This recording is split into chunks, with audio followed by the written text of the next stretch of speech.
it's time to start. So today I want to talk about general features of quantum mechanics. Quantum mechanics is something that takes some time to learn, and we're going to be doing some of that learning this semester. But I want to give you a perspective of where we're going, what are the basic features, how quantum mechanics looks, what's surprising about it, and introduce some ideas that will be relevant throughout this semester and some that will be relevant for later courses as well. So it's an overview of quantum mechanics. So quantum mechanics at this moment is almost 100 years old. Officially, and we will hear, this year we're celebrating 2016, we're celebrating a centenary of general relativity. And when will the centenary of quantum mechanics be? I'm pretty sure it will be in 2025. Because in 1925, Schrödinger and Heisenberg pretty much wrote down the equations of quantum mechanics. But quantum mechanics really begins earlier. The roots that led to quantum mechanics began in the late years of the 19th century with work of Planck, and then at the beginning of the century with work of Einstein and others, as we will see today and in the next few lectures. So the thoughts, the puzzles, the ideas that led to quantum mechanics begin before 1925, and in 1925 it suddenly happens. So what is quantum mechanics? Quantum mechanics is really a framework to do physics, as we will understand. So quantum physics has replaced classical physics as the correct description of fundamental theory. So classical physics may be a good approximation, but we know that at some point it's not quite right. It's not only not perfectly accurate, it's conceptually very different from the way things really work. So quantum physics has replaced classical physics, and quantum physics is the principles of quantum mechanics applied to different physical phenomena. So you have, for example, quantum electrodynamics, which is quantum mechanics applied to electromagnetism. You have quantum chromodynamics, which is quantum mechanics applied to the strong interaction. You have quantum optics, when you apply quantum mechanics to photons. You have quantum gravity, when you try to apply quantum mechanics to gravitation, and that, why the laughs? And that's what gives rise to string theory, which is presumably a quantum theory of gravity, and in fact a quantum theory of all interactions, if it is correct, because not only describes gravity, but it describes all other forces.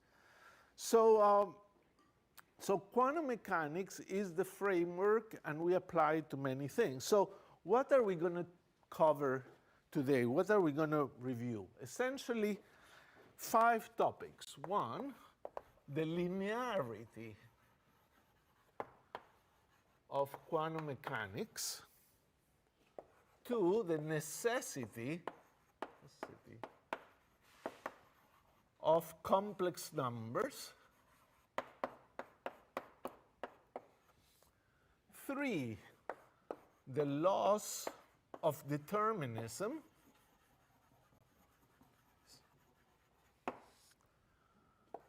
4, the unusual features of superposition. 5, usual.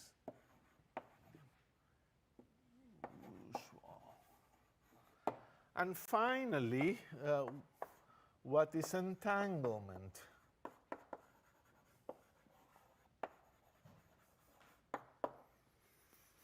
So that's what we aim to discuss today.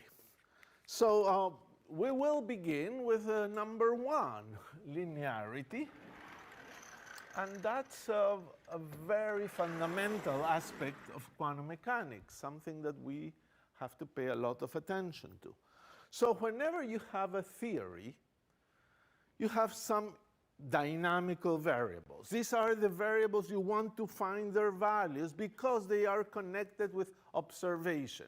If you have dynamical variables, you can compare the values of those variables, or some values deduced from those variables, to the results of an experiment. So you have equations of motion, so linearity. We're talking linearity.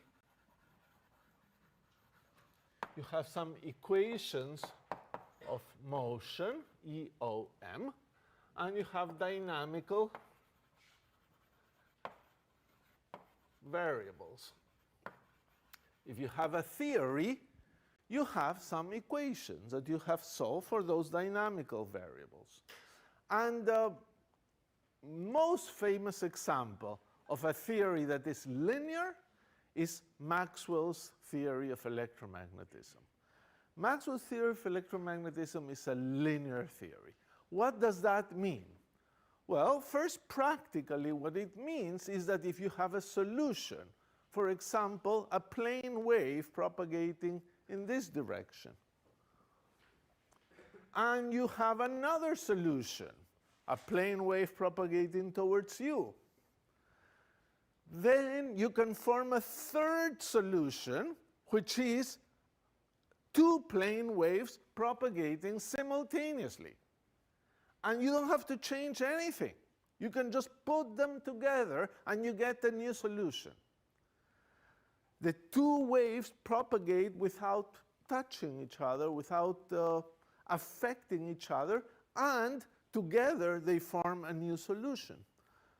This is extraordinarily useful in practice because the air around us is filled with electromagnetic waves. All your cell phones send electromagnetic waves up the sky to satellites and radio stations and transmitting stations, and millions of phone calls go simultaneously without affecting each other. A transatlantic cable can conduct millions of phone calls at the same time, as much data in video and internet. It's all superposition. All these millions of conversations go simultaneously through the cable without interfering with each other. Mathematically, we have the following situation.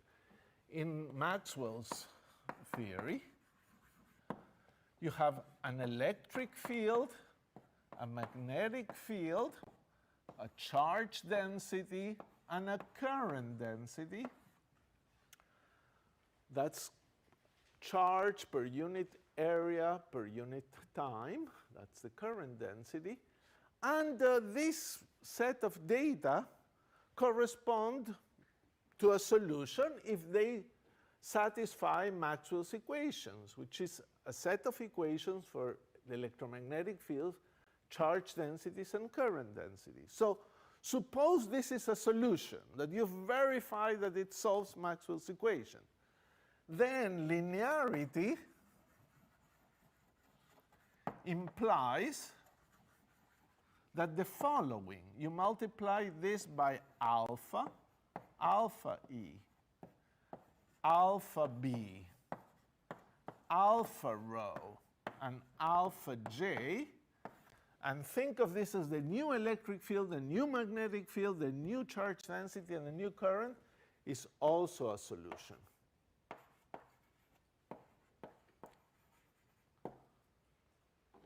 If this is a solution, linearity implies that you can multiply those values by a number, a constant number, A alpha being a real number. And this is still a solution. It also implies more. Linearity means another thing as well. It means that if you have 2 solutions, E1, B1, rho 1, J1, and E2, B2, rho 2, J2. If these are two solutions,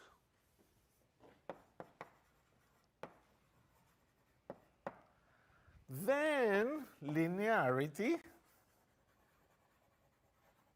implies that the sum E1 plus E2, B1 plus B2, rho 1 plus rho 2, and J1 plus J2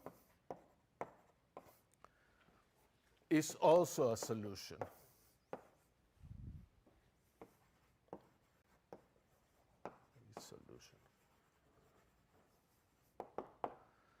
So that's the meaning, the technical meaning of linearity. We have two solutions, we can add them. We have a single solution, you can scale it by a number. Now, I have not shown you the equations and what makes them linear, but I can explain this a little more as to what does it mean to have a linear equation. Precisely, what do we mean by a linear equation? So a linear equation, and we write it schematically. We try to avoid details. We try to get across the concept. A linear equation, we write this L U equal 0, where U is your unknown, and L is what is called the linear operator. Something that acts on U. And that thing, the equation, is of the form L on U equals 0. Now, you might say, okay, that already looks to me a little strange because you have just one unknown, and here we have several unknowns. So this is not very general. And you could have several equations. Well, that won't change much. We can have several linear operators if you have several equations, like L1 on something, L2 on something, all these ones equal to 0, as you have several equations, or you can have several U's or several unknowns, and you could say something like you have L on U, V, W equals 0, where you have several unknowns. But it's easier to just think of this first, and once you understand this, you can think about the case where you have many equations. So what is a linear equation? It's something in which this L, the unknown can be anything, but L must have important properties. As being a linear operator will mean that L on A times U, where A is a number, should be equal to A LU, and L on U1 plus U2 on two unknowns is equal to LU1 plus LU2. This is what we mean by the operator being linear. So, if an operator is linear, you also have L on alpha U1 plus beta U2. You apply first the second property, L on the first plus L on the second. So this is L of alpha U1 plus L of beta U2. And then using the first property, this is alpha L of U1 plus beta L of U2. And then you realize that if U1 and U2 are solutions, which means LU1 equal LU2 equals 0 if they solve the equation, then alpha U1 plus beta u2 is a solution. Because if LU1 is 0 and LU2 is 0, L of alpha U1 plus beta U2 is 0, and it is a solution. So this is how we write a linear equation. Now, an example probably would help. If I have the differential equation du dt plus 1 over tau u equals 0, I can write it as an equation of the form Lu equals 0 by taking L on u to be defined to be du dt plus 1 over tau u. Now, it's pretty much, I haven't done much here. I've just said, look, let's define L acting on u to be this, and then certainly this equation is just Lu equals 0.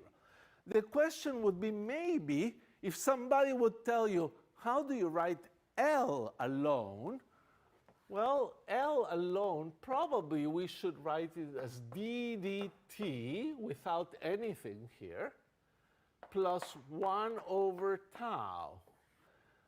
Now, that's a way you would write it to try to understand yourself what's going on. And you say, well, then when L acts on the variable u, the first term takes the derivative, and the second term, which is a number, just multiplies it. So you could write L as this thing. And now it is straightforward to check that this is a linear operator. L is linear.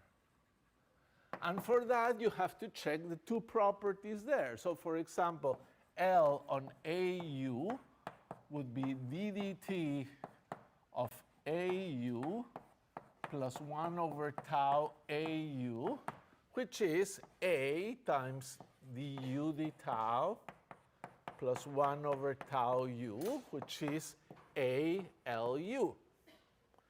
And you can check, I asked you to check the other property. L on u1 plus u2 is equal LU1 plus LU2. Please do it.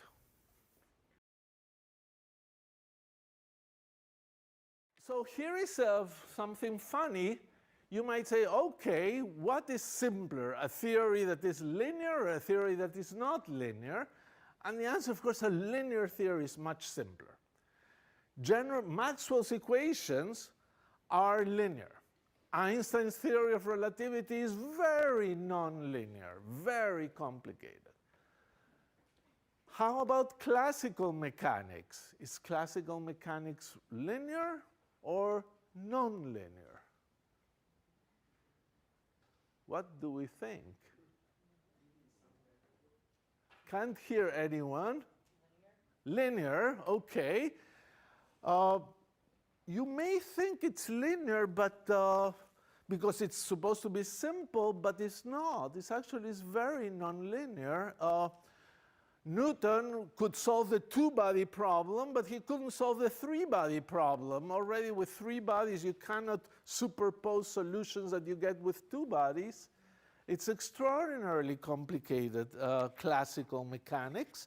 Let me show you, if you have motion in one dimension,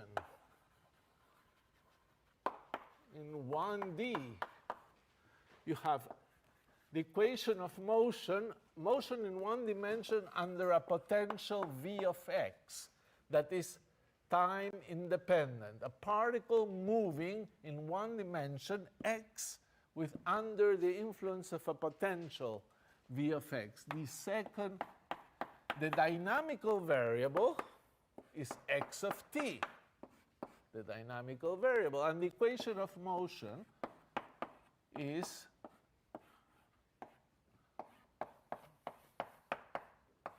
so let me explain this. This is force equal mass times acceleration.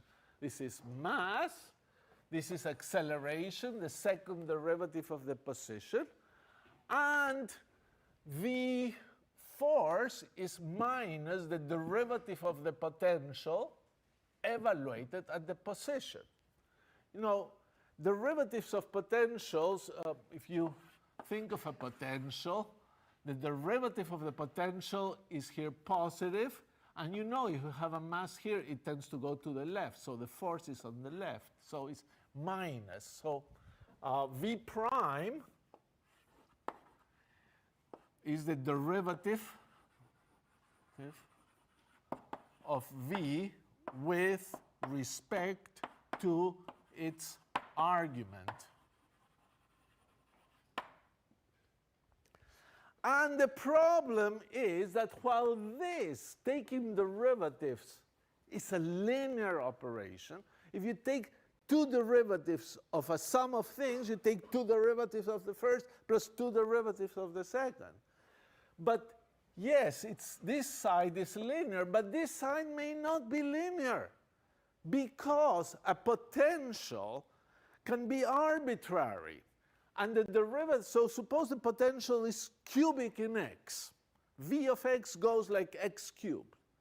Then the derivative of v goes like x squared. And x squared is not a linear function. So this Newton's equation is not a linear equation.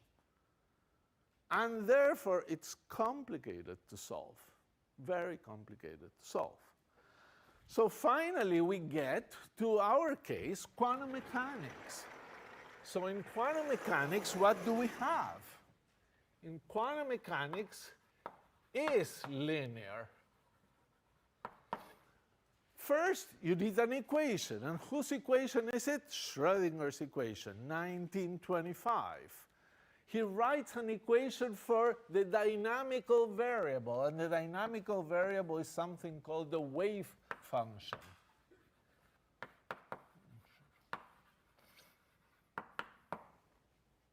This wave function can depend on t, depends on time, and it may depend on other things as well. And it describes the dynamics of the quantum system as it evolves in time. There is the wave function. And you have an equation for this wave function. And what is the equation for this wave function? It's a universal equation. IH bar, partial derivative with respect to time of psi, is equal to h hat psi, where h hat is called the Hamiltonian. And it's a linear operator. That's why I had to explain a little bit what a linear operator is. This is the general structure of the Schrödinger equation. Time derivative and a linear operator. So if you wish to write the Schrödinger equation as an L psi equals 0, then L psi would be defined as IH bar d dt of psi minus h hat psi. Then this is the Schrödinger equation. This equation here, Schrödinger equation. And as you can see, it's a linear equation. You can check it. Check that L is a linear operator. Therefore, it is naturally linear. You can see it because intuitively, because derivatives with respect to time is a linear operation. If you have the ddt of a number times a function, the number goes out, you differentiate the function. ddt of the sum of two functions, you differentiate the first, you differentiate. So this is linear, and h, we said, is linear. So L is going to be linear, and the Schrödinger equation is going to be a linear equation. And therefore, you're going to have the great advantage that anytime you find solutions, you can scale them, you can add them, you can put them together, combine them in superpositions, and find new solutions. So in that sense, it's remarkable that quantum mechanics is simpler than classical mechanics. And in fact, you will see throughout this semester how the mathematics and the things that we do are simpler in quantum mechanics, are more elegant, more beautiful, more coherent. It's simpler and very nice. Okay. I is the square root of -1, is the imaginary unit, and that's what we're going to talk next on the necessity of complex numbers. H bar, yes, it's a number. It shows up in quantum mechanics early on. It's called Planck's constant, and it began when Planck tried to fit the black body spectrum, and he found the need to put a constant in there, and then later Einstein figured out that it was very relevant. So yes, it's a number. For any physical system that you have, you will have a wave function and you will have a Hamiltonian. And the Hamiltonian is for you to invent or for you to discover. So if you have a particle moving on a line, the wave function will depend on time and on x. If you have a particle moving in 3 dimensions, it will depend on x vector. It may depend on other things as well, or it may be like one particle has several wave functions, and that happens when you have a particle with spin. So in general, always time, sometimes position. There may be cases where it doesn't depend on position. You think of an electron at some point in space, and it's fixed. You lock it there, and you want to understand the physics of that electron locked into place, and then position is not relevant. So what it does with its spin is relevant, and then you may need more than one wave function. What is one describing the spin up and one describing the spin down. So it was funny that Schrödinger wrote this equation, and when asked, so what is the wave function? He said, I don't know. No physical interpretation for the wave function was obvious for the people that invented quantum mechanics. It took a few months until Max Born said it has to do with probabilities, and that's what we're going to get next. So our next point is the necessity of complex numbers in quantum mechanics.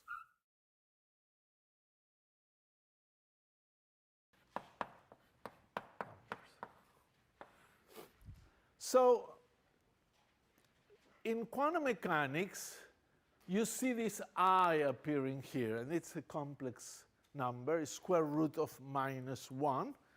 And that shows that somehow complex numbers are very important. Well, it's difficult to overemphasize their importance. So I is the square root of -1. Was invented by people in order to solve equations. Equations like x squared equals -1. And it so happens that once you invent I, you don't need to invent more numbers, and you can solve every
Very good.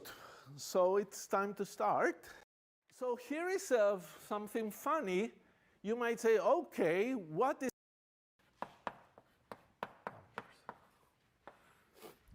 So in quantum mechanics, you see this I appearing here, and it's a complex number, it's square root of -1. And that shows that somehow complex numbers are very important. Well, it's difficult to overemphasize their importance. So I is the square root of -1, was invented by people in order to solve equations. Equations like x squared equals -1. And it so happens that once you invent I, you don't need to invent more numbers, and you can solve every polynomial equation with just I. And square root of I, well, square root of I can be written in terms of I and other numbers. So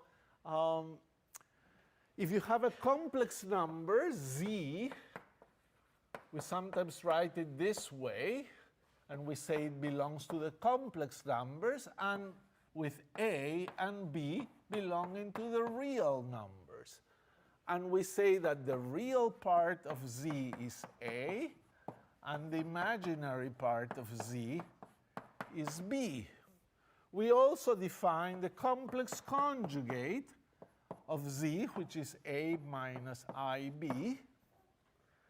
And we picture the complex number z by putting A on the x-axis, B on the y-axis, and we think of the complex number z here, kind of like putting the real numbers here and the imaginary parts here. So you can think of this as IB or B, but this is the complex number. Maybe IB would be a better way to write it here. So with complex numbers, there's one more useful identity. You define the norm of the complex number to be square root of A squared plus B squared. And then this results in the norm squared being A squared plus B squared. And it's actually equal to z times z star, a very fundamental equation. Z times z star, if you multiply z times z star, you get A squared plus B squared. So the norm squared, the norm of this thing is a real number. And that's pretty important. So there's one other identity that is very useful. I might as well mention it here, as we're going to be working with complex numbers. And for more practice on complex numbers, you'll see the homework. So suppose I have in the complex plane an angle theta, and I want to figure out what is this complex number z here at unit radius. So I would know that its real part would be cosine theta, and its imaginary part would be sine theta. It's a circle of radius 1. So that must be the complex number. Z must be equal to cosine theta plus I sine theta, because the real part of it is cosine theta. It's indeed that horizontal part, projection, and the imaginary part is the vertical projection. Well, the thing that is very amazing is that this is equal to e to the I theta. And that is very non-trivial. To prove it, you have to work a bit. But it's a very famous result, and we'll use it. So that is complex numbers. So complex numbers, you use them in electromagnetism. You sometimes use them in classical mechanics, but you always used it in an auxiliary way. It was not directly relevant because the electric field is real, the position is real, the velocity is real, everything is real, and the equations are real. On the other hand, in quantum mechanics, the equation already has an I. So in quantum mechanics, psi is a complex number, necessarily. It has to be. In fact, if it would be real, you would have a contradiction, because if psi is real, turns out for all physical systems we're interested in, H on psi real gives you a real thing, and here, if psi is real, the derivative is real, and this is imaginary, and you have a contradiction. So there are no solutions that are real. So you need complex numbers. They're not auxiliary. On the other hand, you can never measure a complex number. You measure real numbers, ammeter, position, weight, anything that you really measure at the end of the day is a real number. So if the wave function was a complex number, was the issue of what is the physical interpretation. And Max Born had the idea that you have to calculate the real number called the norm of this squared, and this is proportional to probabilities.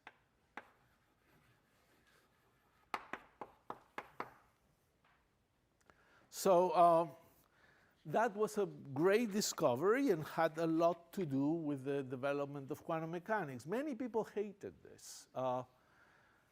In fact, Schrödinger himself hated it.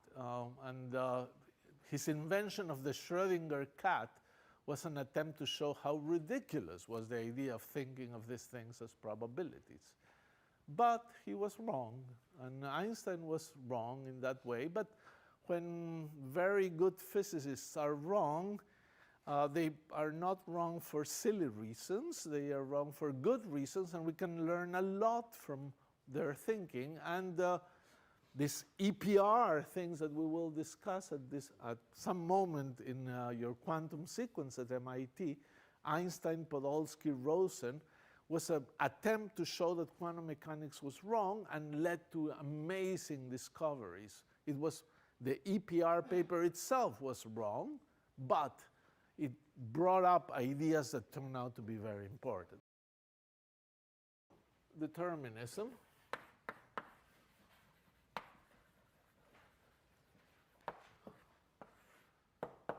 And it all begins with photons. Einstein reluctantly came up with the idea that light was made of quanta of light called photons. Now, when you think of photons, we think of a particle. So everybody knew that light was a wave. Maxwell's equations have been so successful. Nevertheless, photoelectric effect, Planck's work, all were leading to the idea that in some ways, photons were also particles. For photons, or light. So when you think of a particle, however, there's a kind of an important difference between a particle in the sense of Newton, which is an object with zero size that carries energy, that has a precise position and velocity at any time, and the quantum mechanical idea of particle, which is just some indivisible amount of energy or momentum that propagates. So light was made of photons called packets of energy. And a photon is a particle, a quantum mechanical particle, not in the sense that maybe has position and velocity determined or is a point particle, but it's more like a packet that is indivisible. You cannot decompose it in further packets. So Einstein realized that for a photon, the energy was given by h nu, where nu is the frequency of the light that this photon is helping build up. So if you have a beam of light, you should think as billions of photons, and according to the frequency of that light that is related to the wavelength by the equation frequency times wavelength is velocity of light. You typically know for light the wavelength, and you know the frequency, and then you know the energy of each of the photons. The photons have very, very little energy. They have very, very little energy, but your eyes are very good detectors of photons. If you're in a totally dark room, your eye probably can detect as little as 5 photons if they hit your retina. So it's a pretty good detector of photons. Anyway, the thing that I want to explain here is what happens if a beam of light hits a polarizer. So what is a polarizer? It's a sheet of plastic or some material that has a preferential direction. Let me align that preferential direction with the x-axis. And that's a polarizer.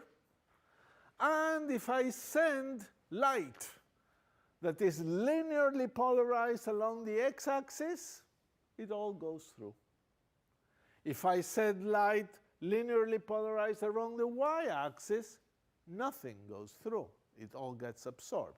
That's what a polarizer does for a living. In fact, if you send light in this direction, the light that comes out is identical to the light that came in. The frequency doesn't change, the wavelength doesn't change. It's the same light, the same energy. So far, so good. Now let's imagine that we send in light linearly polarized at some angle alpha. So we send an electric field E alpha, which is E0 cosine alpha x hat plus E0 sine alpha y hat.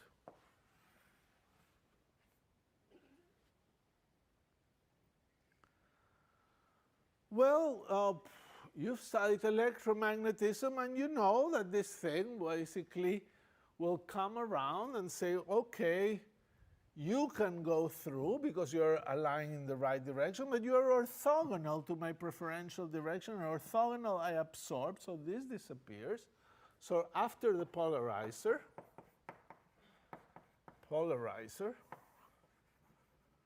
E is just E0 cosine alpha x hat. That's all that is left after the polarizer. Well, here is something interesting. You know that the energy on an electromagnetic field is proportional to the magnitude of the electric field square. That's what it is. So the magnitude of this electric field, if you can notice, it's the square root of the sum of the squares will give you E naught as the magnitude of this full electric field. But this electric field has magnitude E naught cosine alpha. So the fraction of power, fraction of energy through is cosine alpha squared. The energy is always proportional to the square, so the square of this is E naught squared cosine squared alpha. And for this one, the magnitude of it is E naught, so you divide by E naught, and cosine alpha is the right thing. This is the fraction of the energy. If alpha is equal to 0, you get cosine of 0, 1. You get all the energy, 1. If alpha is equal to pi over 2, the light is polarized along the y direction. Nothing goes through. Indeed, cosine of pi over 2 is 0, and nothing goes through. So the fraction of energy that goes through is cosine squared alpha. But now, think what this means for photons. What it means for photons is something extraordinarily strange, and so strange that it's almost unbelievable that we get so easily in trouble. Here is this light beam over here, and it's made up of photons. All identical photons, maybe billions of photons, but all identical. And now think of sending this light beam over there, a billion identical photons, you send them one by one into this thing and see what happens. You know what has to happen because classical behavior is about right. This fraction of the photons must go through, and 1 minus that must not go through. You see, it cannot be that comes a photon and half of it goes through, because there's no such thing as half of it. If there would be half of it, it would have half the energy, and therefore different color, and we know that after a polarizer, the color doesn't change. So here is the situation. You're sending a billion photons, and say 1/3 has to get through. But now the photons are identical. How can that happen? In classical physics, if you send identical photons, whatever happens to a photon will happen to all. But the photon either gets absorbed or goes through. And if it gets absorbed, then all should get absorbed. And if it goes through, all should go through because they're all identical. And now you have finally a situation in which an identical set of experiments with identically prepared objects sometimes give you different results. It's a debacle. It's a total disaster what seems to have happened here. You suddenly have identical photons, and sometimes they go through, and sometimes they don't go through. And therefore, you've lost predictability. It's so simple to show that if photons exist, you lose predictability. And that's what drove Einstein crazy. He knew when he introduced photons that he was getting in trouble. He was going to get in trouble with classical physics. So, possible ways out. People speculated about it. People said, well, yes, the photons are identical, but the polarizer has substructure. If it hits in this interatomic part, it goes through, and in that interatomic part, it doesn't go through. People did the experiment many times. It's not true. The polarizer is like that.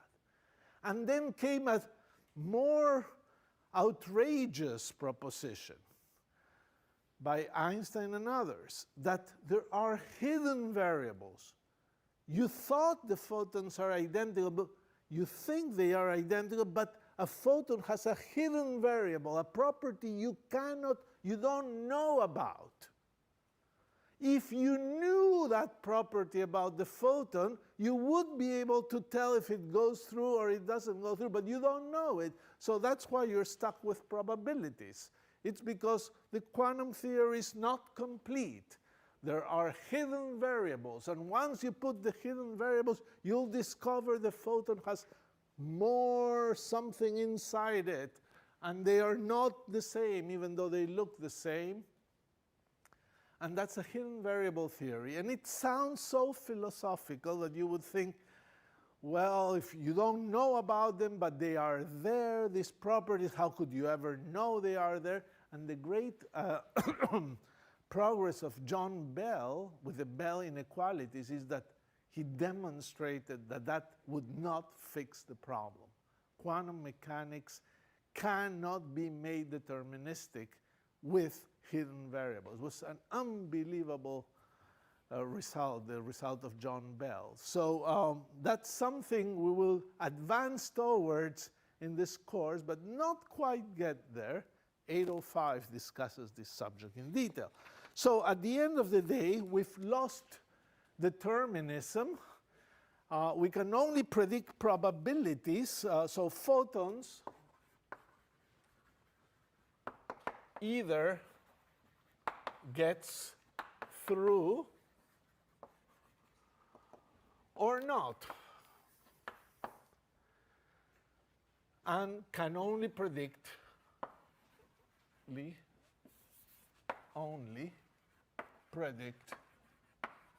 probabilities.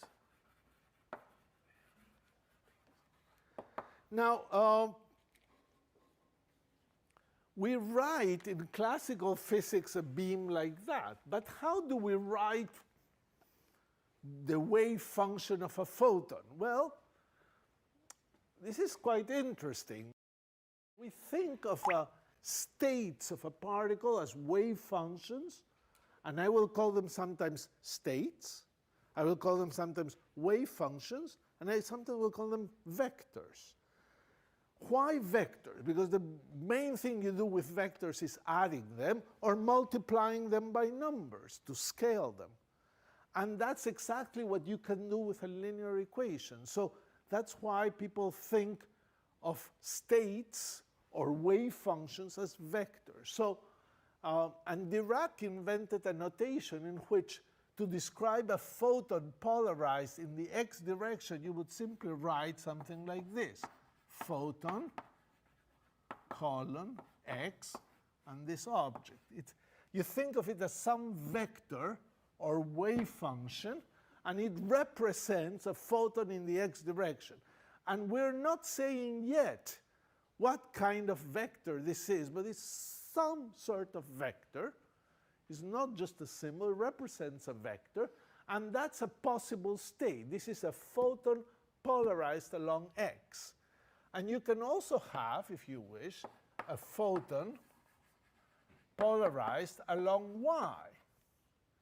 And linearity means that if those photons can exist, the superposition can exist. So there can exist a state called cos alpha photon x plus sine alpha photon y, in which I've superposed one state with another, created a sum, and this I call the photon state polarized in the alpha direction. So this is how in quantum mechanics you think of these photons.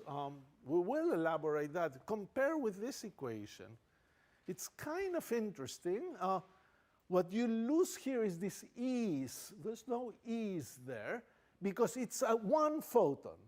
When you have a big electric field, I don't know how many photons there are. I would have to calculate the energy of this beam and find the frequency that I didn't specify and see how many photons. But each photon in this beam, quantum mechanically can be represented as this superposition. And we'll talk more about this superposition now because our next subject is superpositions and how unusual they are. Well, the hidden variable explanation failed because Bell was very clever and he noted that you could design an experiment in which the hidden variables would imply that some measurements would satisfy an inequality. If the existed hidden variables and the world was after all classical, the results of experiments would satisfy a Bell inequality. And then a few years later, the technology was good enough that people could test the Bell inequality with an experiment. And they figured out it didn't hold. So the hidden variables lead to Bell inequalities that are experimentally shown not to hold. And we will touch a little bit on it when we get to entanglement. After the polarizer,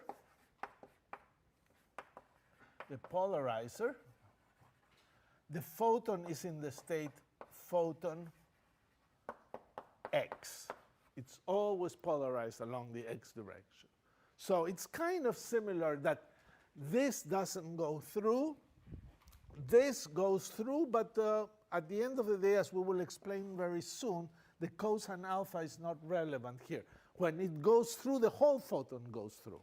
So there's no need for a cosine alpha. So that's what goes out of the polarizer. Superposition is very unusual and very interesting. Now, we've said about superposition that in classical physics, when we talk about superposition, we have electric fields, and you add the electric fields, and the total electric field is the sum of electric fields, and it's an electric field, and there's nothing strange about it.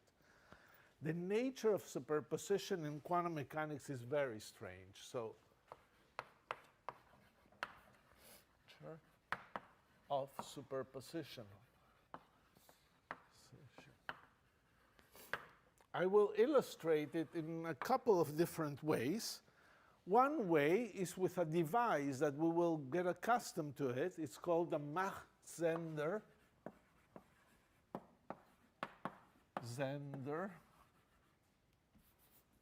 interferometer, which is a device with a beam splitter in here. You send in a beam of light input, beam splitter, and then the light, indeed, half of it gets reflected, half of it gets transmitted.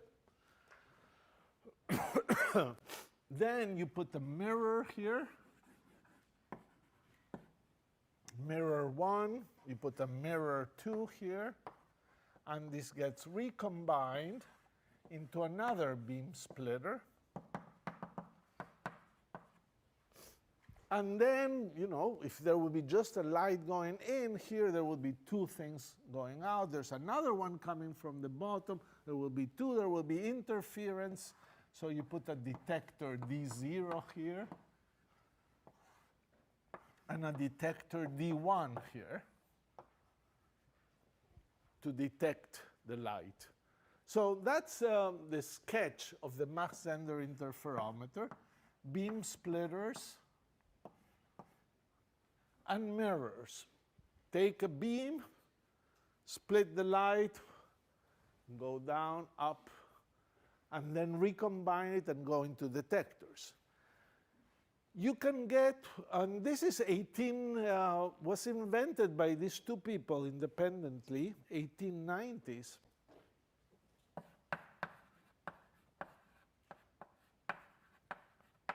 91 to 92, apparently.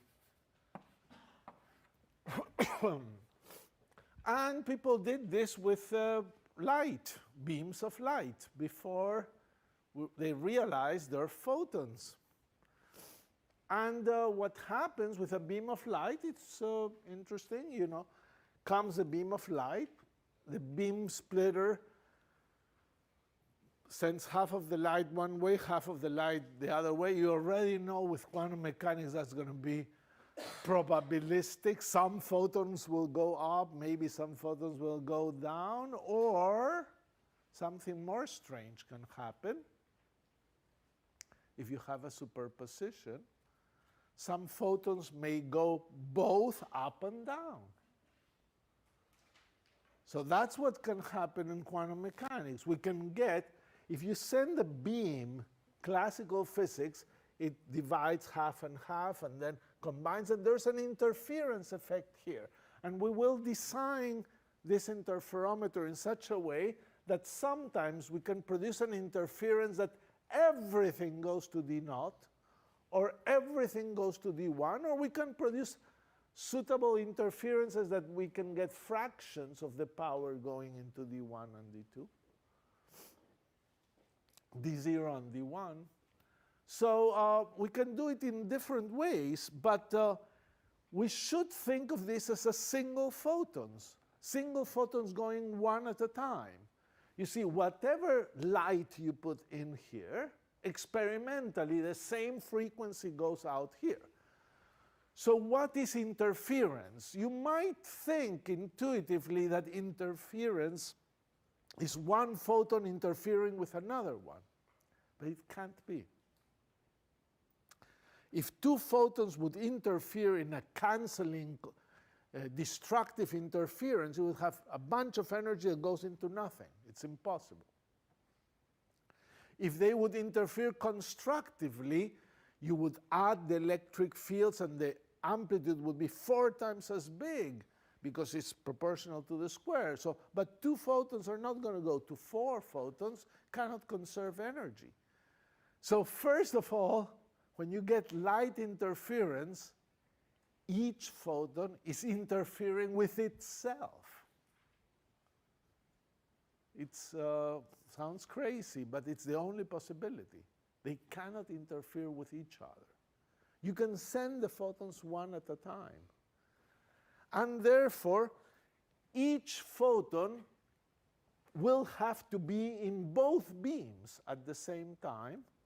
And then each photon, as it goes along, there will be an interference effect, and the photon may end up here or end up there in a probabilistic way. So you have an example of superposition, a single photon state, a single photon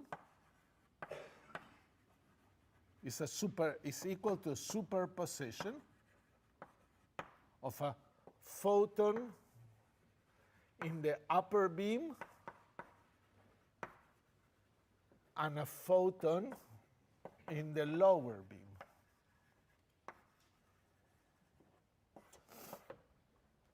It's like 2 different states, a little different from here. You had photons in 2 different polarization states superposed. Here you have photons in 2 different beams. A single photon is in both beams at the same time. And unless you have that, you cannot get a superposition and an interference that is consistent with the experiment. So what does that mean for superpositions? Well, it means something that we can discuss, and I can say things that at this moment may not make too much sense, but would be a good idea that you think about them a little bit. We associated states with vectors. States and vectors are the same thing. And it so happens that when you have vectors, you can write them as the sum of other vectors. So the sum of these 2 vectors may be this vector. But you can also write it as the sum of these 2 vectors. These 2 vectors add to this thing. And you can write any vector as a sum of different vectors. And that's actually quite relevant. You will be doing that during the semester, writing a state, a superposition of different things. And in that way, you will understand the physics of those states. So, for example, we can think of 2 states, A and B. And you see, as I said, states, wave functions, vectors, we're all calling them the same thing. If you have a superposition of the states A and B, what can happen? All right, we'll do it the following way. Let's assume if you measure some property on A, you always get value A. So you measure something, position, momentum, angular momentum, spin, energy, something. On A is a state that you always get A. Suppose you measure the same property on B, you always get B as the value. And now, suppose you have a quantum mechanical state, and the state is alpha A plus beta b. It's a superposition. This is your state. You superimpose A and B. And now you measure that property. That same property you could measure here, you measure it in your state. The question is, what will you get? You've now superimposed those states. On the first state, you always get A. On the second state, you always get B. What do you get on the superimposed states where alpha and beta are numbers? Complex numbers in general. Well, the most perhaps immediate guess is that you would get something in between, maybe alpha A plus beta B, or an average or something. But no, that's not what happens in quantum mechanics. In quantum mechanics, you always get A or you always get B. So you can do the experiment many times, and you will get A many times, and you may get B many times, but you never get something intermediate. So this is very different than in classical physics. If a wave has some amplitude, and you add another wave of different amplitude, you measure the energy, you get something intermediate. Here, not. You make the superposition, and as you measure, you will either get the little a or the little b, but with different probabilities. So roughly speaking, the probability to get little a is proportional to the number in front of here is alpha squared, and the probability to measure little b is proportional to beta squared. So in a quantum superposition, a single measurement doesn't yield an average result or an intermediate result.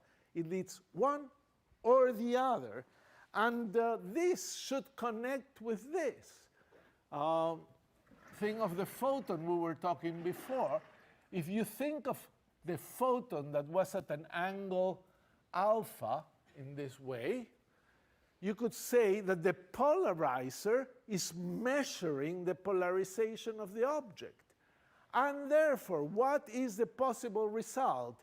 It may measure the polarization and say, oh, if it's in the x direction, you get it right. And what is the probability that you get it to be in the x direction is proportional to cosine squared alpha, the coefficient here squared. So the probability that you find the photon after measuring in the x direction is cosine squared alpha, and the probability that you'll find it here is sine squared alpha. And after you measure, you get this state, which is to say the following thing. The probability to get the value A is alpha squared, but if you get A,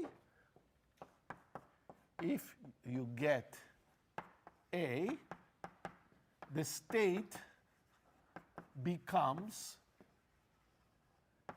A because this whole state of the system becomes that. Because successive measurements will keep giving you the value A. If you get B, the state becomes B.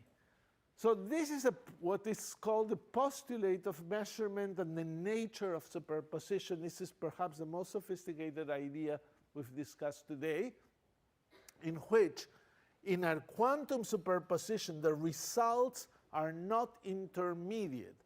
So when you want to figure out what state you have to prepare many copies of your state in this quantum system and do the experiment many times, because sometimes you'll get A, sometimes you'll get B. After you've measured many times, you can assess the probabilities and reconstruct the state. We spoke about superposition, and we showed how when you have two states that are superimposed, the resulting state that is built up doesn't have properties that are intermediate between the two states that you're superimposing, but rather, when you do a measurement, you obtain the result that you would sometimes, you sometimes obtain the result that you would have with one of the states, and some other times, with different probabilities, the results as if you had the other state. So it's a strange kind of way in which things are combined in quantum mechanics. So the next thing we have to say is a physical assumption that is made here. And it is that if you have a state and you superimpose it to itself, you haven't done anything. So the superposition of a state with itself has no physical import. So we can say this, it's a physical assumption.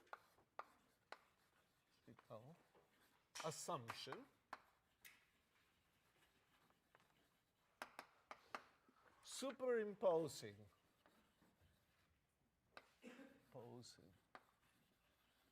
a state to itself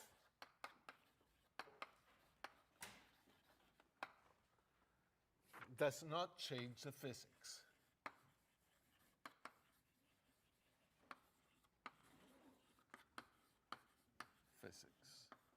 So if I have a state, A, this is physically equivalent, I'll write physically equivalent with this symbol, to the state A plus A, which would be 2 times A.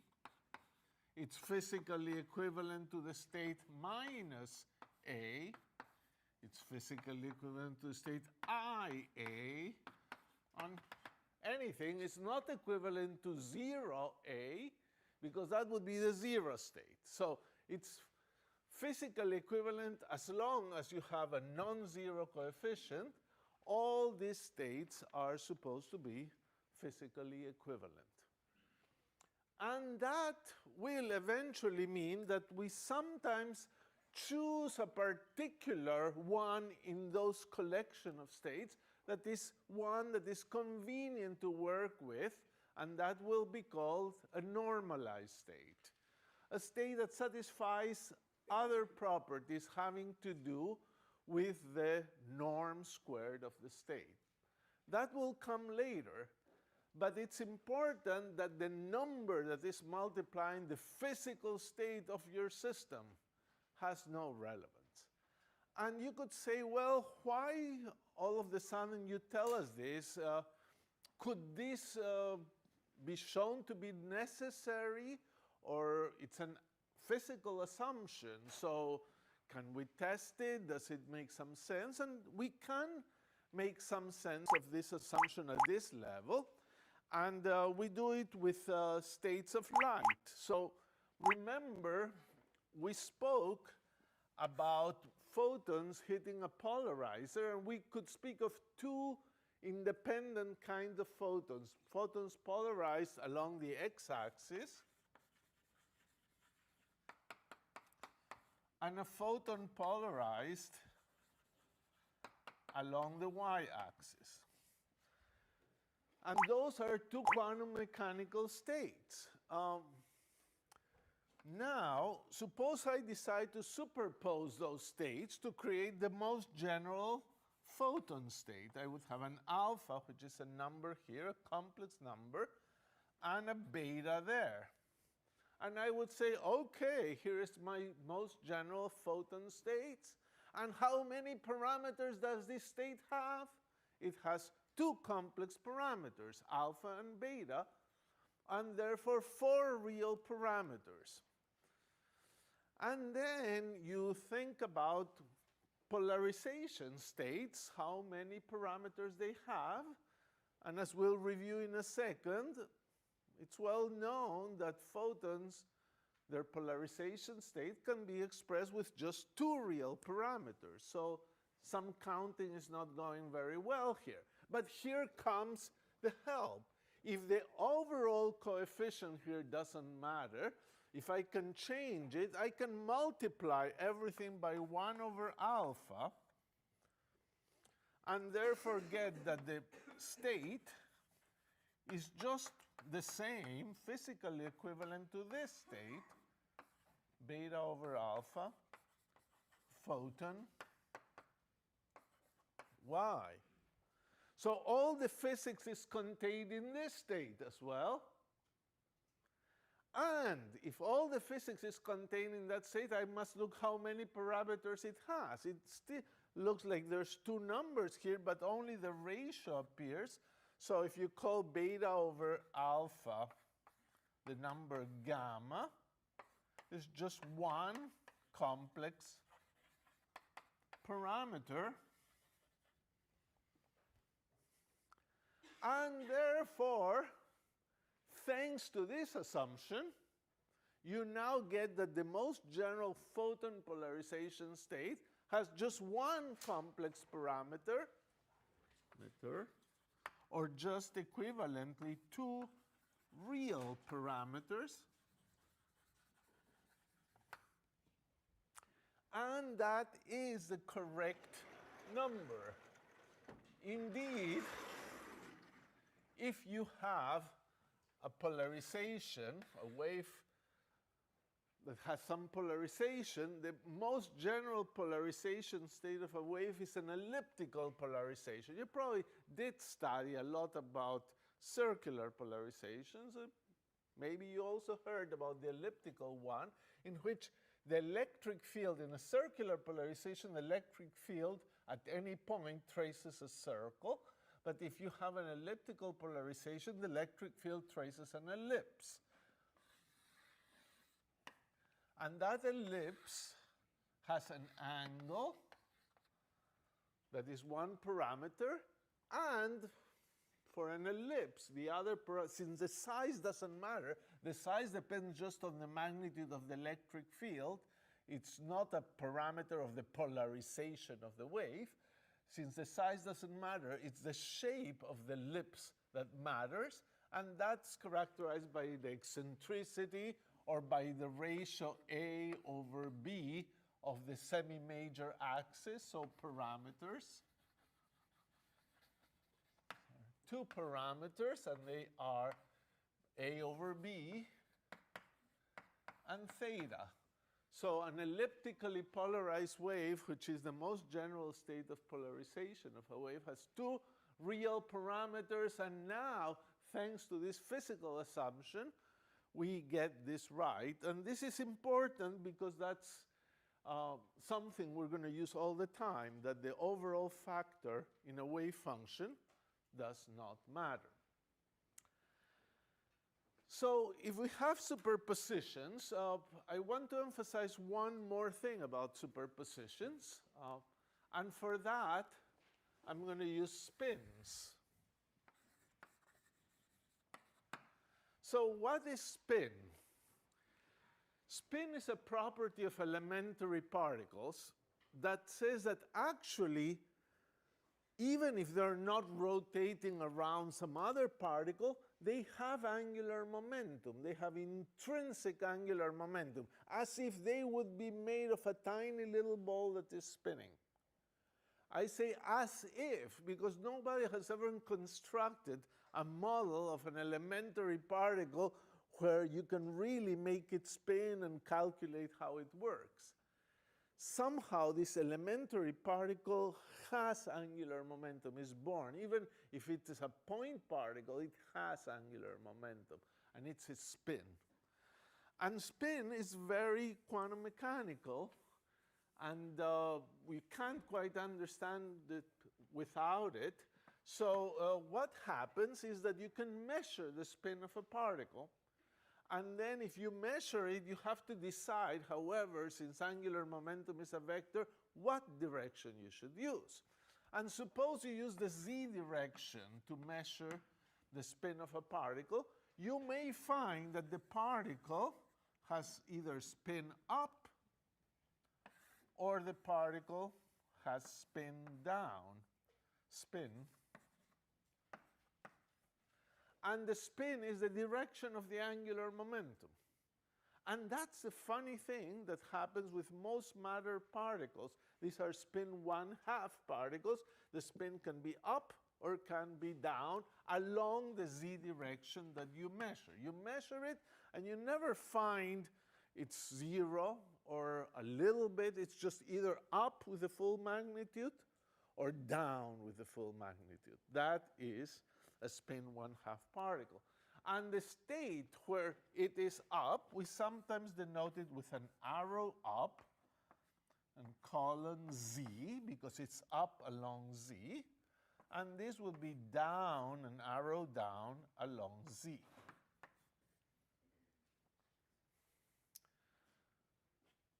But if those are possible quantum states, you could build a new quantum state by superposition, which would be up along z plus down along z.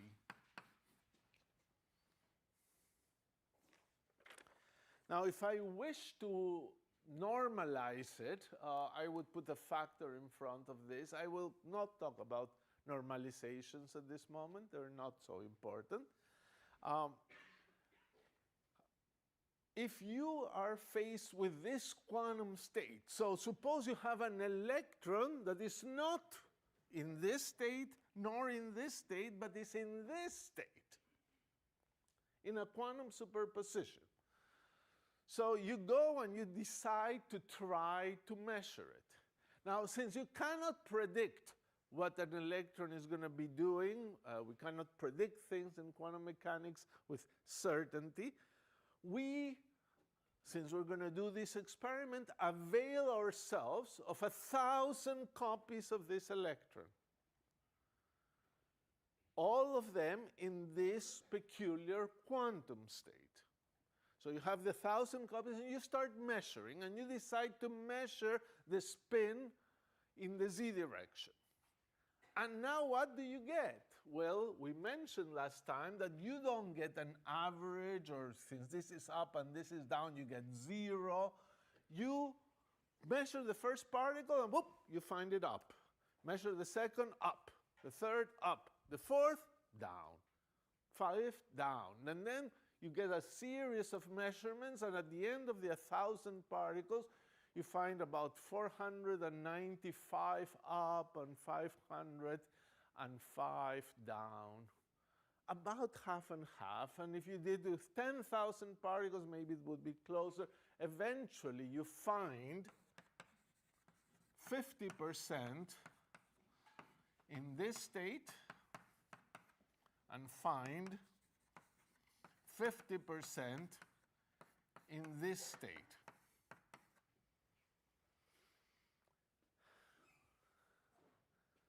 And if you think this is strange, which you probably do, you could be justified, but here would come Einstein along and would say, all this stuff of this superposition is not quite right.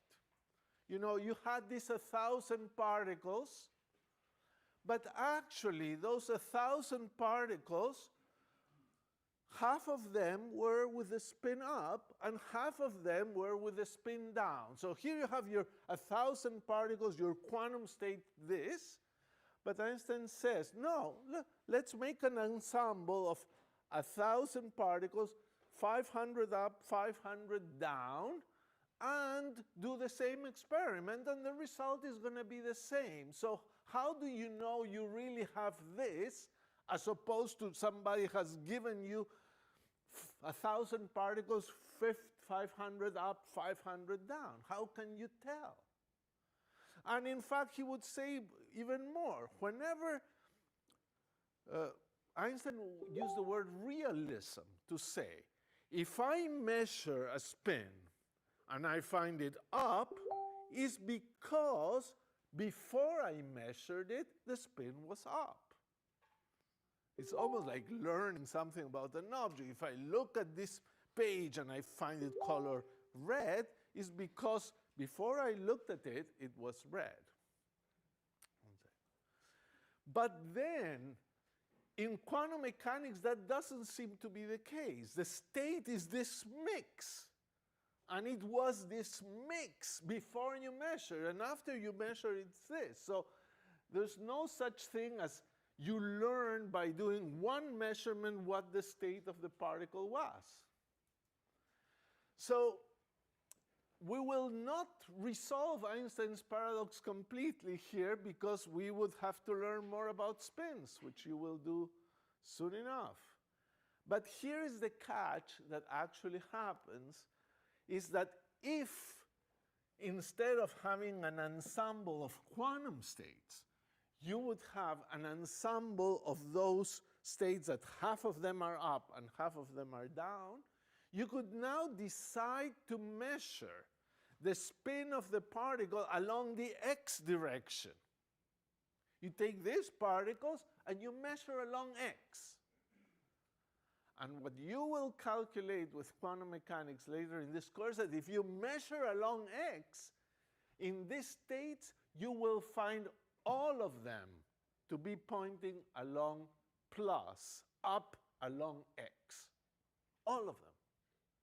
While on this Einstein ensemble of 50% up and 50% down, you would find 50% up along x and 50% down along x. So there is an experiment that can tell the difference, but you have to look in another direction. And that experiment, of course, can be done. And it's a calculation that can be done. And you can decide whether these quantum states exist. And they really seem to exist. Let's talk now about entanglement.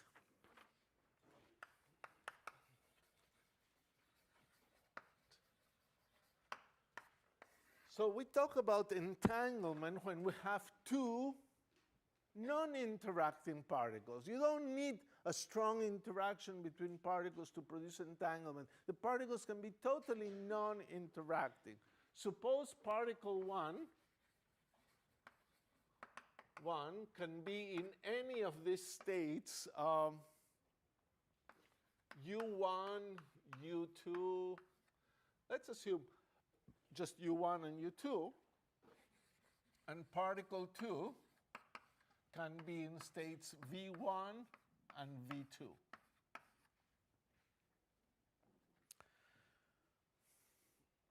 And you have these two particles flying around. These are possible states of particle 1 and possible states of particle 2. Now you want to describe the full system, the quantum state of the two particles. States of the two particles. Two particles.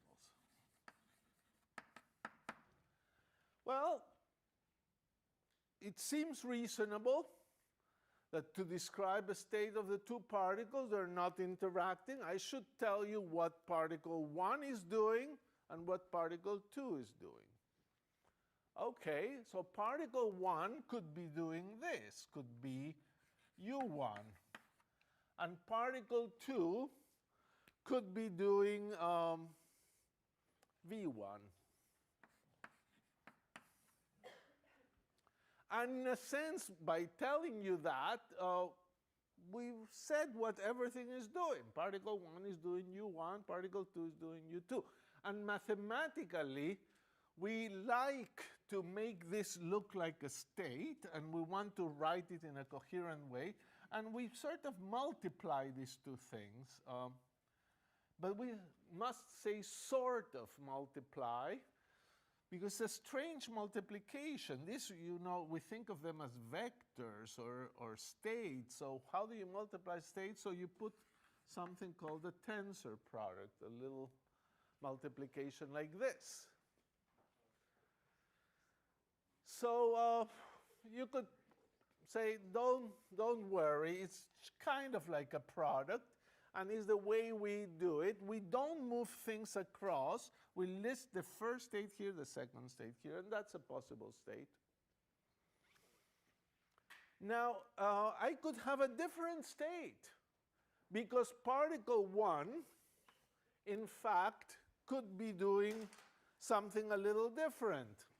Could be doing alpha 1 u1 plus alpha 2 u2, and maybe particle 2 is doing beta 1 v1 plus beta 2 v2. And this would be all right. I'm telling you what particle 1 is doing, and I'm telling you what particle 2 is doing. And the rules of tensor multiplication, or this kind of multiplication to combine those states, are just like a product, except that, as I said, you never move the states across. So you just distribute. So you have alpha 1, beta 1, the number goes out, u1, v1, that's the first factor, plus alpha 1, beta 2, u1, v2, plus alpha 2, beta 1, u2, v1, plus alpha 2, beta 2, u2, v2. I think I got it right. Let me know. I just multiplied and got the numbers out. The numbers can be moved out across this product. Okay, so that's a state, and that's a superposition of states. So actually, I could try to write a different state now. You see, we're just experimenting, but here is another state, u1, v1, plus u2, v2.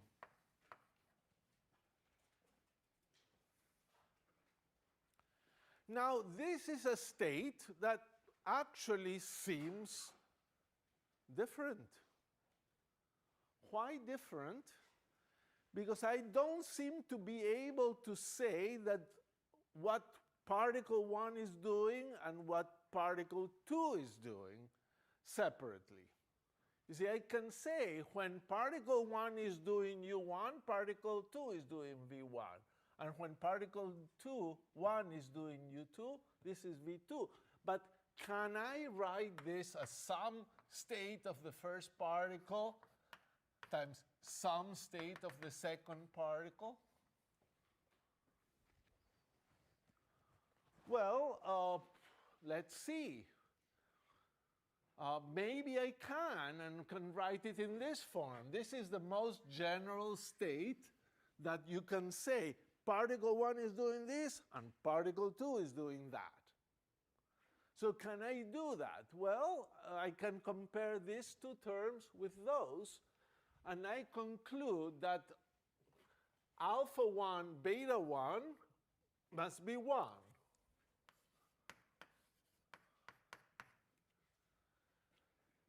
Alpha 2, beta 2 must be also 1. But no cross products exist, so alpha 1, beta 2 must be 0, and alpha 2, beta 1 must be 0. And that's a problem, because either alpha 1 is 0, which is inconsistent, or beta 2 is 0, which is inconsistent with that. So no, this state is unfactorizable. It's a funny state in which you cannot say that this quantum state can be described by telling what the first particle is doing and what the second particle is doing. What the first particle is doing depends on the second, and what the second is doing depends on the first. This is an entangled state.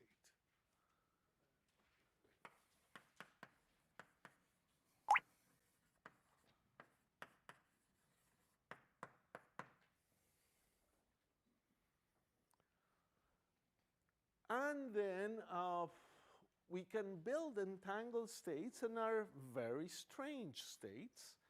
So with two particles with spins, for example, we can build an entangled state of two spin 1/2 particles.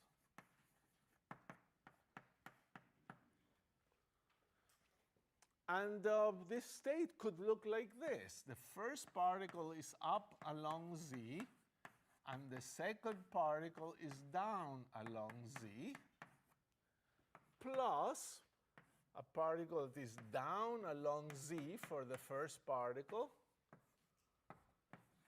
but the second is up along z. And these are two spin 1/2 particles, and in the usual notation, these experiments in quantum mechanics, in black hole physics, people speak of Alice and Bob. Alice has one particle, Bob has the other particle.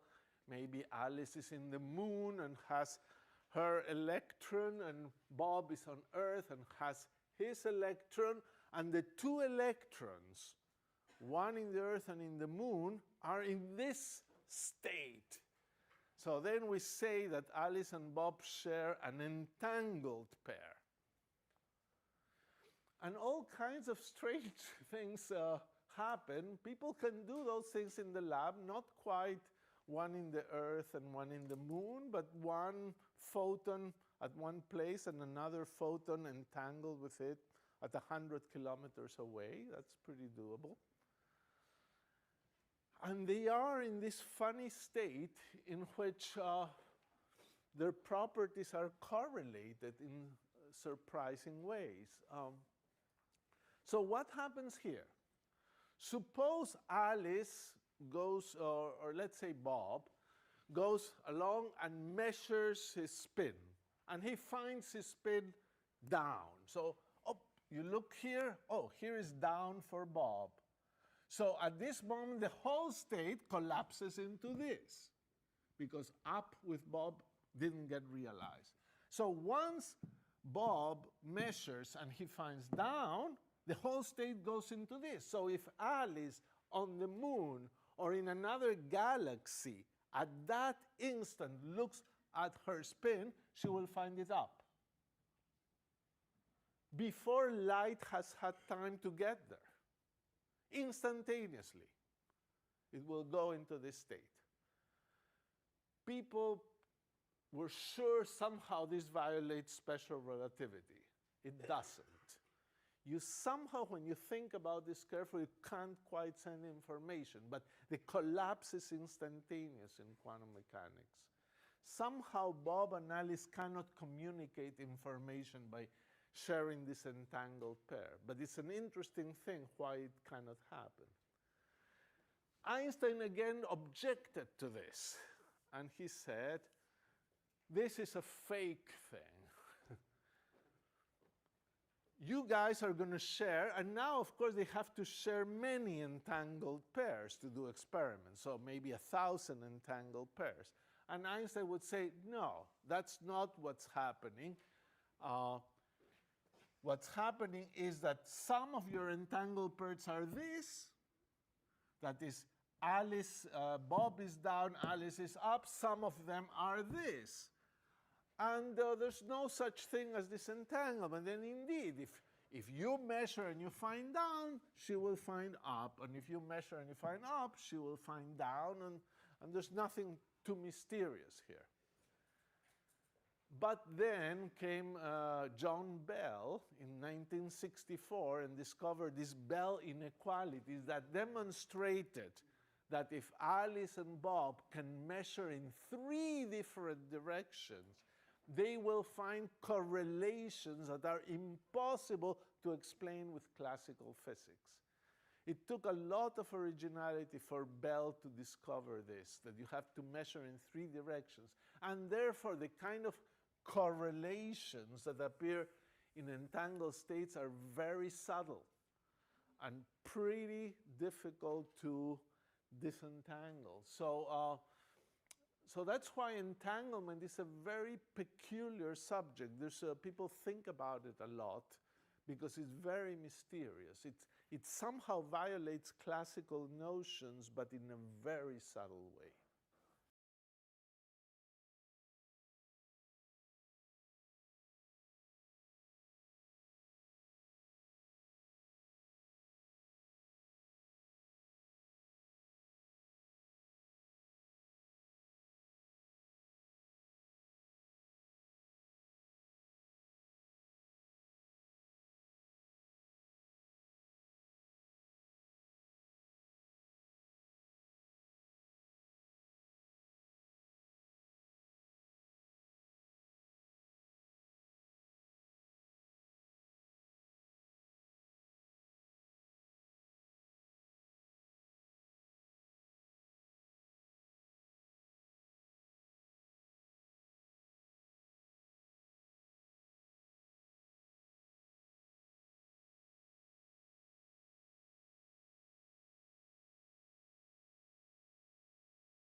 Mach-Zehnder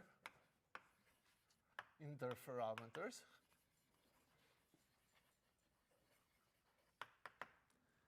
And we have a beam splitter, and the beam coming in, it splits into two, a mirror, another mirror. The beams are recombined into another beam splitter, and then two beams come out, one into a detector D0 and a detector D1.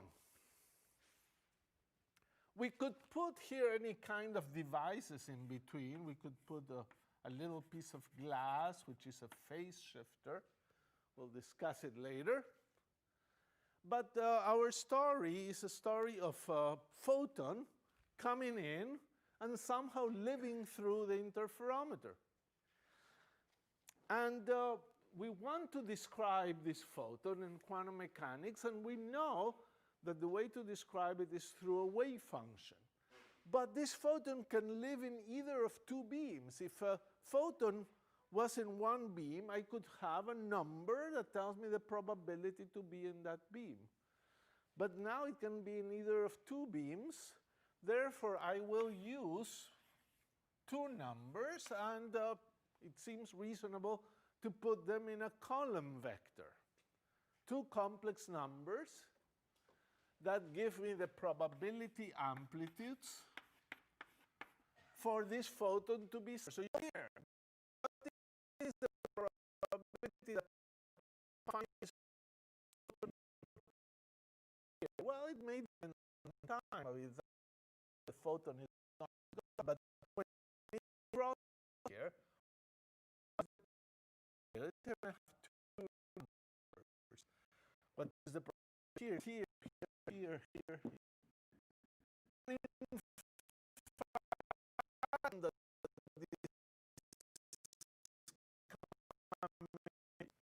So I have two numbers. I want now to do things this way. So this will be the probability to be here. This is the probability to be in the upper one. You do norm square.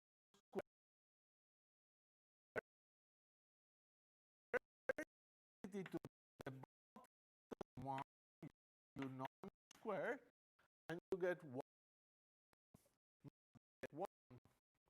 So if you write two numbers, they satisfy that thing. Otherwise, describing probabilities. Okay, so on the other hand, I may have a state that is alpha. Oh, I'll mention other state. State 1, 0 is a photon in the upper beam. No probability to be in the lower beam. And a state 0, 1 is a photon in the lower beam.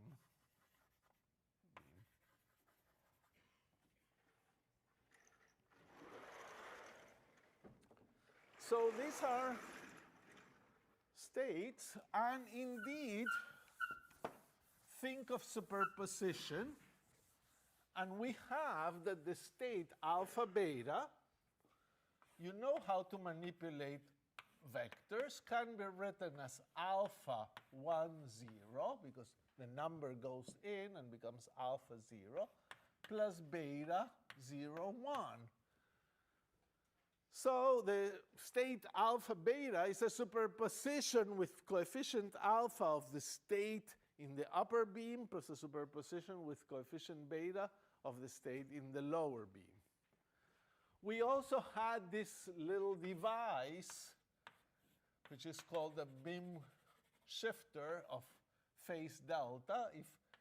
If the probability amplitude is alpha to the left of it, it's alpha e to the I delta to the right of it, with delta a real number. So this is a pure phase.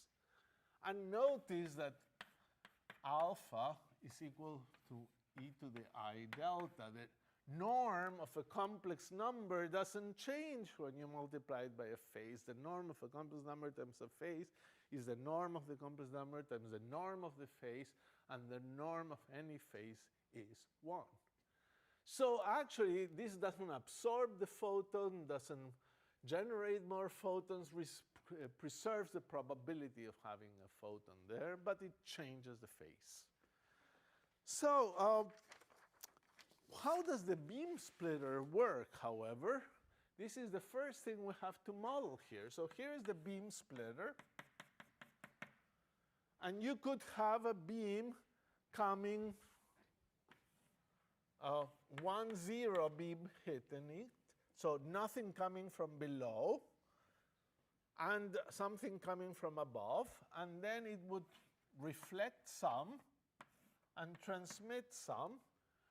And here is a 1, is the 1 of the 1, 0, and here's an S and a T, which is to mean that this beam splitter takes the 1, 0 photon and makes it into an ST photon, because it produces a beam with S up and T down.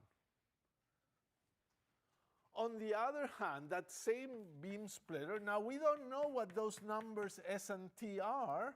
That's part of designing a beam splitter. You can ask the engineer what are S and T for the beam splitter, but we are going to figure out what are the constraints, because no engineer would be able to make a beam splitter with arbitrary S and T.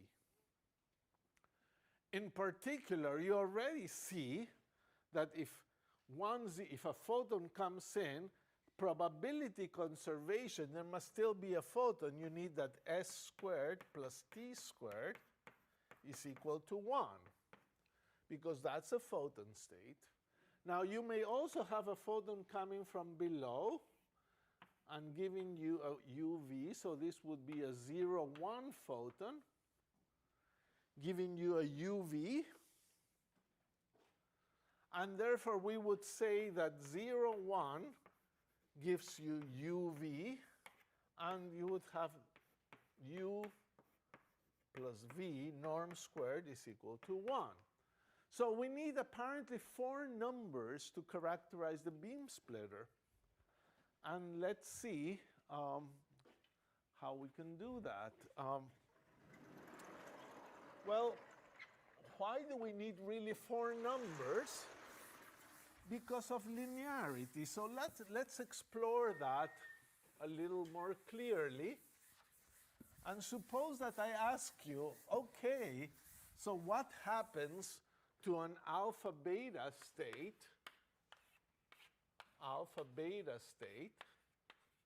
if it enters the beam splitter, what goes out? Well, the alpha beta state, as you know, is alpha 1, 0 plus beta 0, 1.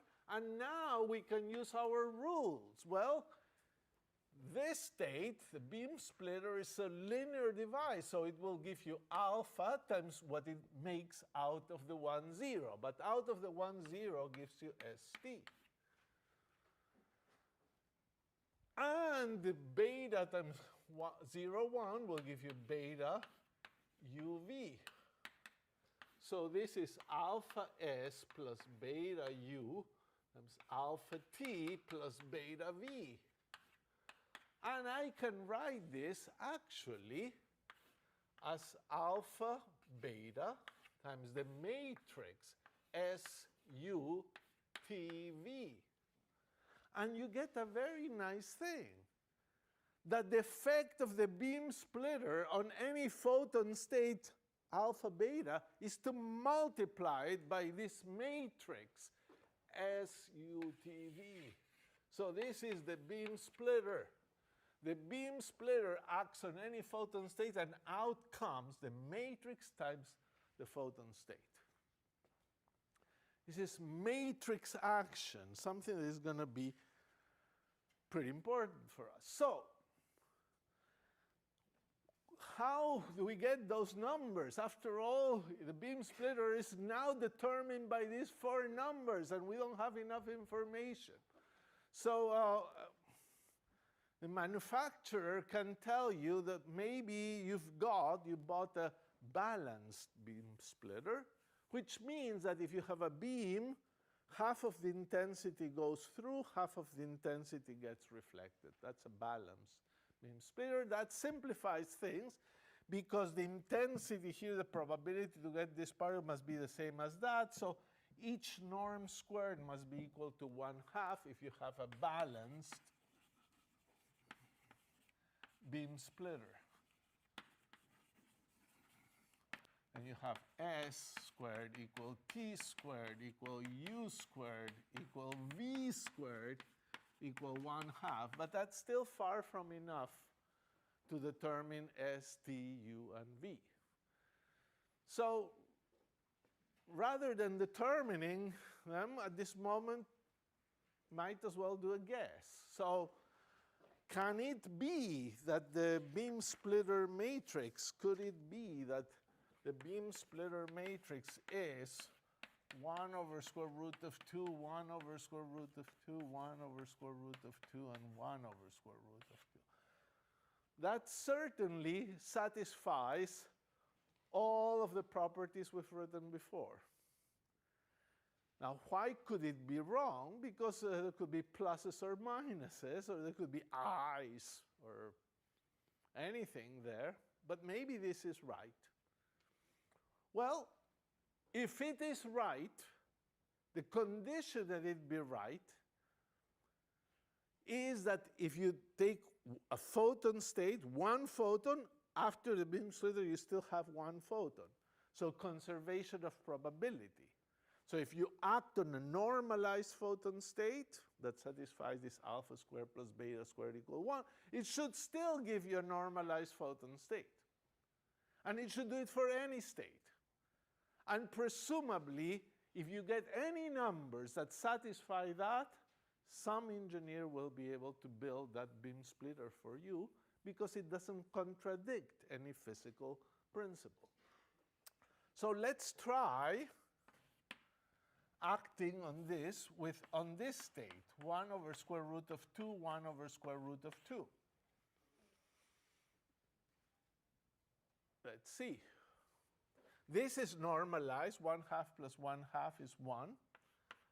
So I multiply. I get 1/2 plus 1/2. I get 1 and 1.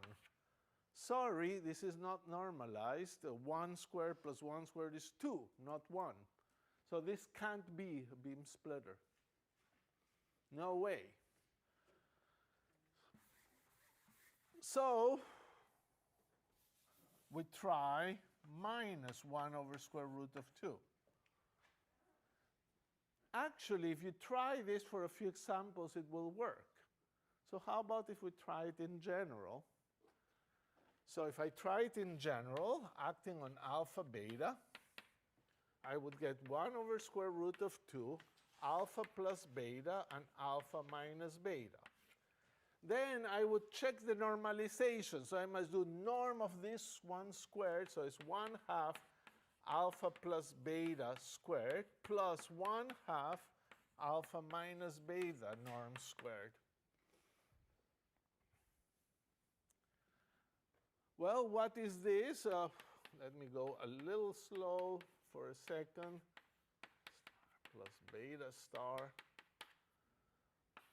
plus alpha minus beta, alpha star minus beta star.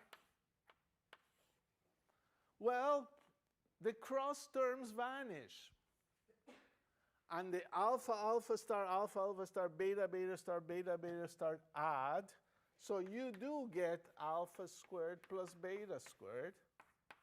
And that's 1 by assumption, because you started with a photon. So this works. This is a good beam splitter matrix. It does the job. So actually, I'll consider this beam splitters. And actually, it's not the unique solution by all means. But we can have 2 beam splitters that differ a little bit. So I'll call beam splitter 1 and beam splitter 2. Beam splitter 1 will have this matrix, and beam splitter 2 will have the matrix we found here, which is a 1, 1, 1, minus 1. So both of them work, actually, and both of them are good beam splitters. I call this beam splitter 1,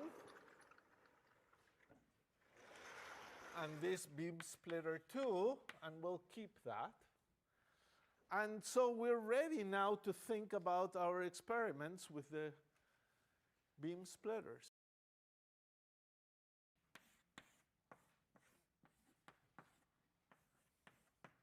And let me assume, for example, that I'll put a state alpha beta in. What do I get out? So you have the state alpha beta.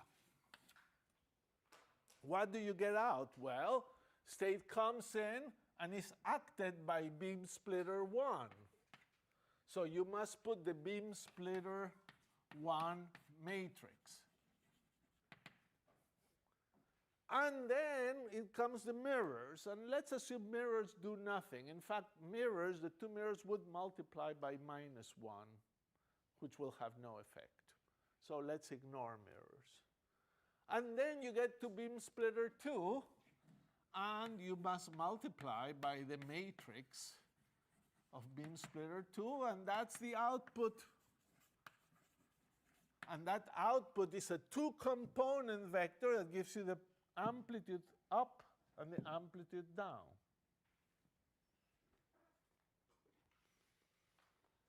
So I should put BS2 here.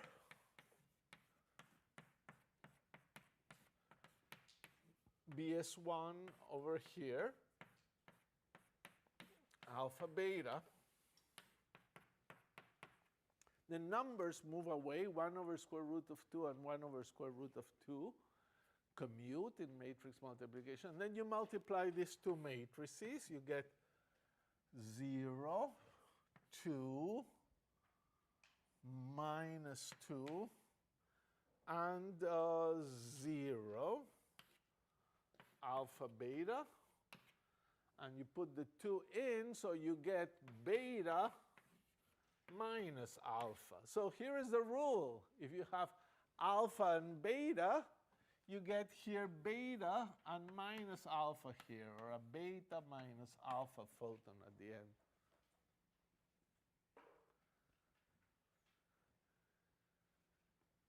Good. So let's do our first kind of experiment. Our first experiment is to have the beam splitters here.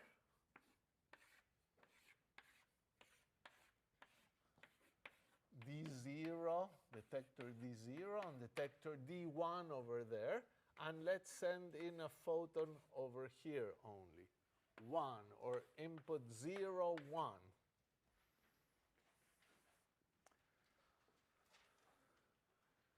Well, this photon, 0, 1, splits here. You act with BS1. The matrix BS1, you get two things. You act with the matrix BS2 and it gives you this. But we have the rule already. If you have an alpha beta, out comes a beta minus alpha. So it should have a 1 here and minus 0 here, which is 0. So you get a 1, 0. So what is really happening?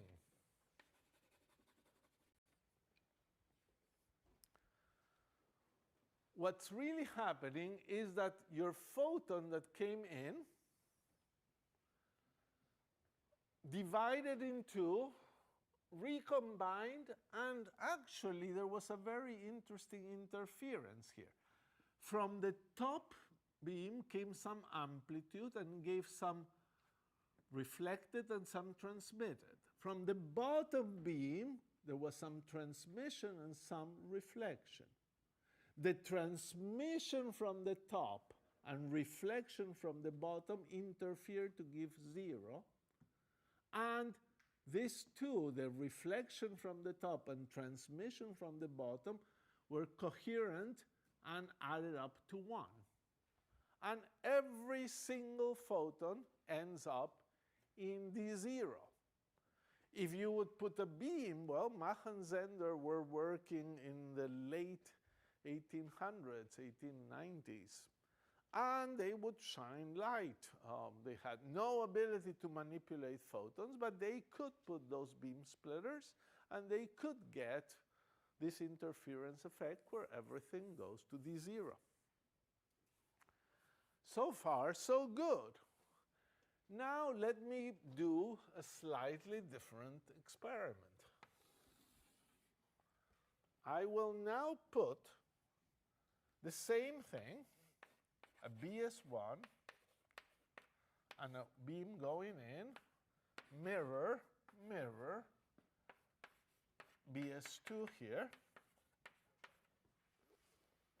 But now I will put a block of concrete here on the way. I'll put it like this. So that if there's any photon that wants to come in this direction, it will be absorbed. Photon could still go like this, but nothing would go through here.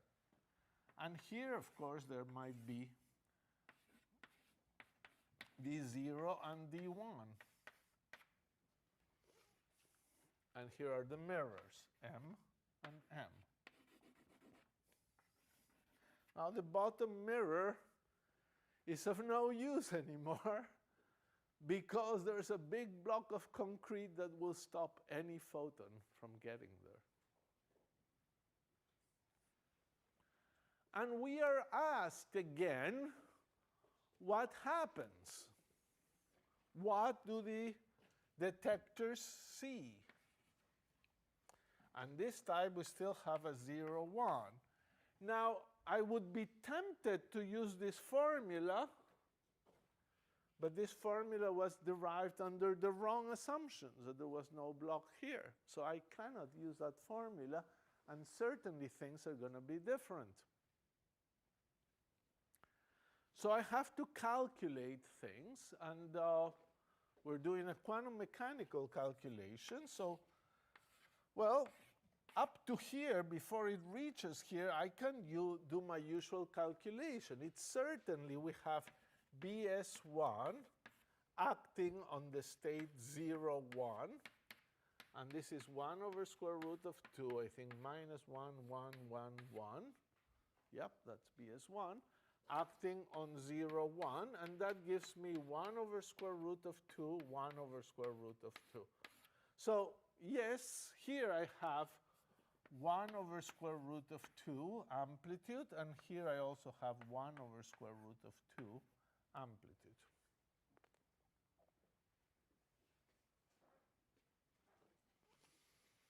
Okay.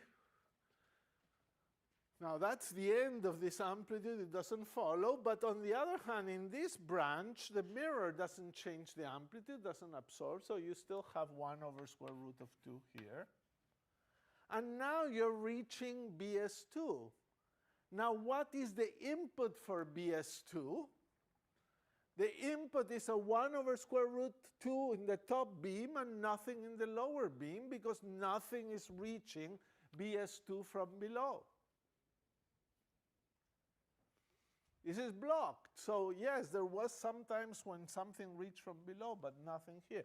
So to figure out the amplitudes here, I must do BS2 acting on 1 over square root of 2, 0. Because 1 over square root of 2 is coming in, but nothing is coming in from below. And therefore, I get 1 over square root of 2, 1, 1, 1 minus 1, 1 over square root of 2, 0. This time I get 1/2 and 1/2. Okay, we must trust the math. 1/2 here and 1/2 there. So 1/2, a column vector, 1/2, 1/2.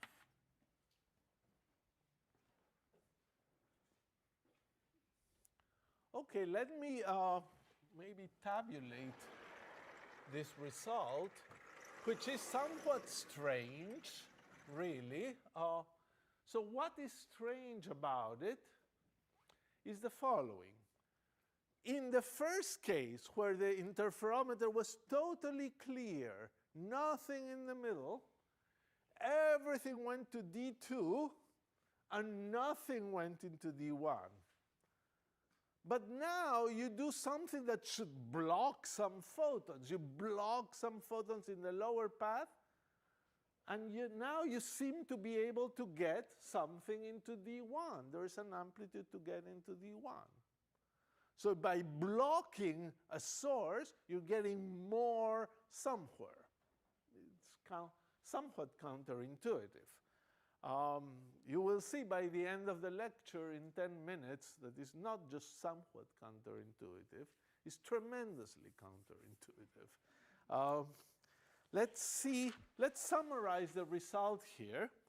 The outcome come in the blocked lower branch case, and the probability for those events. So photon at the block. The photon can end in 3 places. It can end on the block, it can end on D0, or it can end on D1. So photon at the block, well, the amplitude to be here is 1 over square root of 2. The probability should be 1/2. Photon at D0, probability amplitude 1/2, probability 1/4. Photon at D1, probability 1/4. You could put another table here, outcome, all open, probability, and in this case there's just photon at D0.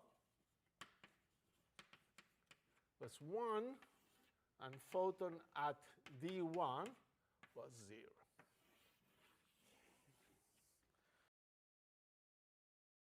So far, so good. So here is the kind of very entertaining thing that happens when you try to do some physics with this.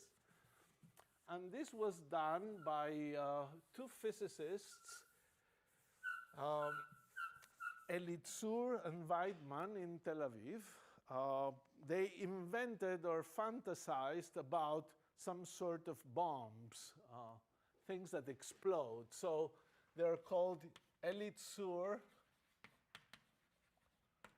Weidmann bombs. And you could invent different things, but here is what a Elitzur-Weidmann bomb is, some sort of bomb. And the way it works is with a photon detector. So there's a little tube in the bomb, and there's a photon detector. And you have your bomb, and you want to detonate it. You send the photon in. You send the photon in through the tube, and the photon, it's detected by the detector, and the bomb explodes. On the other hand, if the bomb is defective, the photon goes in, and the detector doesn't work, the photon goes out. Just goes through. So that's an Elitzur-Weidmann bomb. And here is the puzzle for you. Suppose you have those bombs, and unfortunately, those bombs, after time, they decay, and sometimes the detectors go wrong, and they don't work anymore. So you have 10 bombs, and maybe 5 have gone wrong. And now you have maybe a very important mission, and you need a bomb that really works. So what do? Let's assume you cannot break apart the detector. It's just too complicated. So you have the bombs, and you want to test them. If you send in a photon and nothing happens, the bomb is not working. But if you send in a photon and the bomb is working, explodes. So you cannot use it anymore. So the question that Elitzur and Weidmann pose, is there a way to certify that the bomb is working without exploding it? Can you do that? The answer looks absolutely impossible. Certainly in classical physics, it's completely impossible. You either do the measurement to see if the detector works, and if it works, your lab goes off. It's totally destroyed.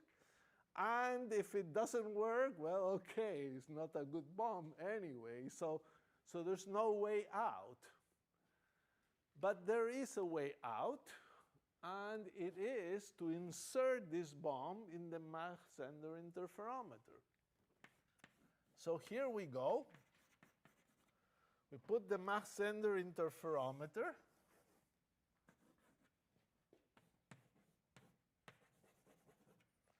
And we insert the bomb here with the detector along this place.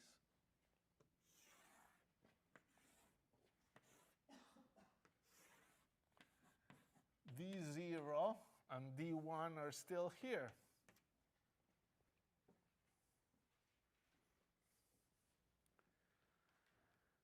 And now you put this and you send in a photon. So let's see what happens if you send in a photon. Suppose the bomb